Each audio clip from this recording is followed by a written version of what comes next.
اعوذ باللہ من الشیطان الرجیم بسم اللہ الرحمن الرحیم رب اشرح لی صدری ویسر لی امری واحلل عقدۃ من لسانی یفقہوا قولی۔ اللہ رب العزت کے خاص رحمت اور فضل سے ہم نے سورۃ فاتحہ کا ترجمہ اور تفسیر جو ہے اس کا آغاز کیا۔ تو ہم نے پچھلے سبق میں پڑھا کہ کیسے اللہ رب العزت نے جو ہے وہ سورۃ فاتحہ میں ہمیں جو مضامین دیے ان میں سب سے پہلے ہے الحمدللہ رب العالمین، سب تعریفیں اسی رب کے لیے ہیں جو تمام جہانوں کا رب ہے۔ جہانوں میں نے آپ کو بتایا رب کہتے ہیں پالنے والے کو، اور عالم جو ہے وہ بے پناہ عالم ہے۔ حضرت ابو سعید خدری رحمۃ اللہ علیہ فرماتے ہیں کہ عالم 40,000 ہیں، دنیا مشرق سے مغرب تک ایک عالم ہے، باقی جو ہیں وہ اس کے علاوہ ہیں۔ اور رب کا میں نے آپ کو بتایا کہ پالنے والے کو، پرورش کرنے والے کو، پروان چڑھانے والے کو رب کہتے ہیں۔ تو اس بات کا لنک بنا کہ الحمدللہ سب تعریفیں اسی اللہ کے لیے ہیں جو رب ہے، پالنے والا ہے۔ تو سینس بن گئی کہ جو پالنے والا ہے تو تعریف اسی کی جائز ہے، اسی کی ہم جو ہے وہ حمد و ثنا کریں گے، اسی کی تعریف کریں گے۔ دوسری بات ہے کہ الرحمن الرحیم اللہ پاک کی صفات ہے، رحمان بھی ہے اور رحیم بھی ہے، بہت رحیم ہے، بہت مہربان ہے۔ اس صفت کا اشارہ جو ہے وہ اللہ پاک نے کہا کہ یہ دنیا میں اللہ پاک چونکہ ہماری پرورش کرتے ہیں، ہماری پروان چڑھاتے ہیں، ہمارا رزق، ہمارے جتنے بھی ضروریات ہیں وہ سب اللہ ہی کے ذمے ہیں، تو یہ سب اس وجہ سے ہے، اس پہ کوئی پریشر نہیں ہے کہ اچھا بھی آپ نے یہ کرنا ہے، وہ اپنی رضامندی سے یہ کر رہا ہے۔ کیوں؟ اس لیے کہ وہ رحمان ہے، وہ ہم سے محبت کرتا ہے، وہ رحیم ہے، وہ ہمارے ساتھ شفقت برتتا ہے، اس لیے اس نے ہمارے جو تمام ہمارے جو ضروریات ہیں اس نے اپنے ذمہ لے لی ہیں۔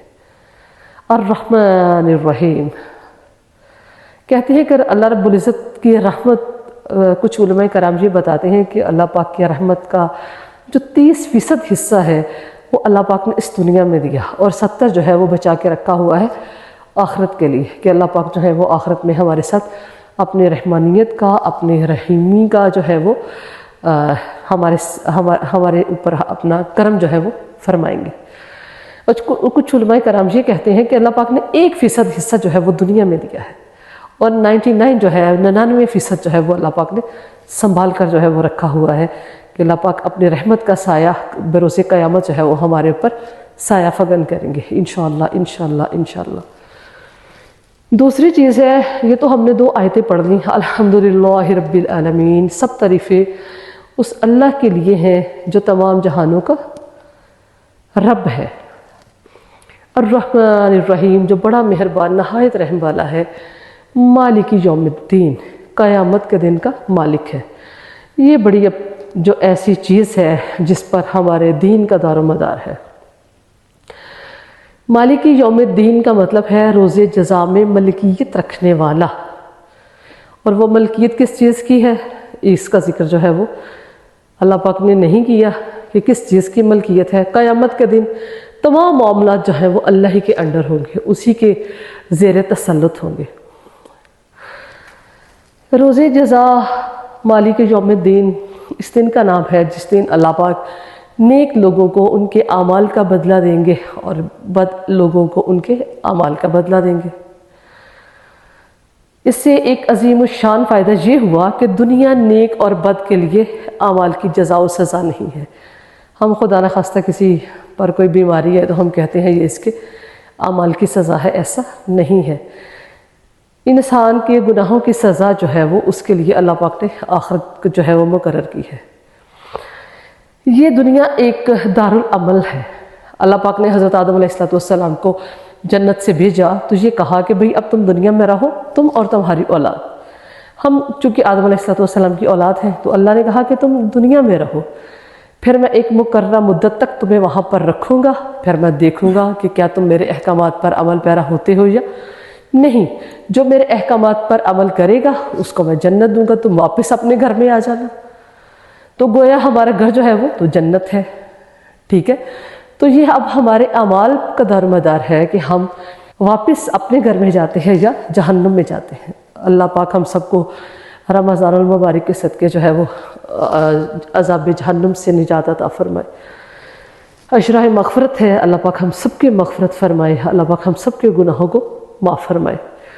تو گویا کہ یہ دنیا جو ہے یہ دارالعمل ہے، یہ جزا اور سزا کی جگہ نہیں ہے، اور یہ گویا کہ ایک امتحان گاہ ہے، ایگزامینیشن ہال ہے، جس میں ہر ایک کا اپنا الگ الگ پیپر ہے۔ ہم یہ پیپر سالو کر رہے ہیں، تو یہاں پر تو امتحان میں تو لگژریز جو ہے وہ نہیں ملتی نا، امتحان میں تو دھیان جو ہے وہ کوسچن پیپر کی طرف ہوتا ہے کہ ہم یہ سوال بھی حل کر لیں، یہ سوال بھی حل کر لیں، یہ سوال بھی حل کر لیں۔ تو یہاں پر ہر انسان کے لیے اللہ پاک نے ایک الگ الگ کوسچن پیپر دیا ہوا ہے۔ ممکن ہے جو آپ کا ہو وہ میرا نہ ہو، جو میرا ہو وہ دوسرے کا نہ ہو، ہر ایک کے اپنے اپنے مسائل ہیں جس میں سے ہر انسان کو گزرنا ہے۔ تو یہ دنیا ایک دارالآزمائش ہے، ٹھیک ہے؟ یہ جو چیز ہے جزا و سزا، اب یقین کریں کہ اگر یہ نہ ہو تو یہ دنیا ایک جنگل کی طرح ہو جائے۔ اگر ہمیں یہ پتہ نہ ہو کہ ہم امتحان میں فیل ہو جائیں گے اور ہمیں جہنم میں جانا پڑے گا، تو اس دنیا میں کوئی بھی شخص اللہ پاک کے احکامات پر عمل پیرا نہ ہو۔ تو یہ بہت بڑا ایک محرک ہے، بہت ایک طاقتور جذبہ ہے جو ہمیں برائیوں سے بچاتا ہے۔ ہمیں ڈر ہے، ہمیں خوف ہے، ہمیں عذاب جہنم کا خوف ہے، ہمیں عذاب قبر کا خوف ہے۔ یہ خوف اگر ہمارے دلوں سے نکل جائے تو ہم تو ایک دوسرے کے بوٹی کا نوچ کھائیں۔ یہ ہمیں ایک دوسرے کے ساتھ جو ہے وہ بہتر رویہ رکھنے پر اکساتا ہے۔ بہت بڑا محرک ہے جو ہمیں جو ہے وہ اچھا انسان بننے کے قابل بناتا ہے۔ اگر آپ کو پتہ ہو کوئی شخص ہے، اس کو پتہ ہو کہ یہ دنیا جو ہے یہ چند دن کی ہے، اگر کوئی کسی کو کہے کہ بھئی یہ جیل میں تم 4 دن جو ہے وہ گزار لو، اس کے بعد تمہیں من پسند جو ہے وہ جگہ ملے گی، تو وہ شخص قید و بندگی صعوبتیں جو ہے وہ خوشی سے گزار دے گا، کیونکہ اسے پتہ ہے کہ 4 دن کے بعد جو ہے وہ میری چھٹی ہو جانی ہے اور میں جو چاہے گا کروں گا، ٹھیک ہے؟ اور یہی حال مومن کا ہے کہ اللہ پاک نے کہا کہ یہ مومن کے لیے ایک قید خانہ ہے۔ یہ دنیا جو ہے اس کی آزمائشیں جو ہے مومن کے لیے قید خانہ ہے، اور یہاں سے وہ گزر کر جو ہے وہ جائے گا تو اللہ پاک اس کو جنت کی راحتیں جو ہے وہ عطا کریں گے۔ جنت بھی کون سی؟ جنات تجری من تحتها الانہار۔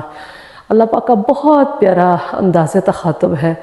اللہ پاک نے جہاں کہیں بھی انسان کو بتایا ہے کہ بھئی تم جہنم میں جاؤ گے، ساتھ ہی اللہ نے کہہ دیا کہ تم جنت جتنی بار اللہ نے جہنم کا ذکر کیا اتنی بار اللہ نے جنت کا ذکر کیا۔ اگر اللہ پاک نے ڈرایا ہے تو ساتھ ہی جنت کا بتا کر تسلی دی ہے۔ تو گویا کہ اللہ جو ہے وہ قیامت کے دن ہمارے اعمال کا فیصلہ کریں گے۔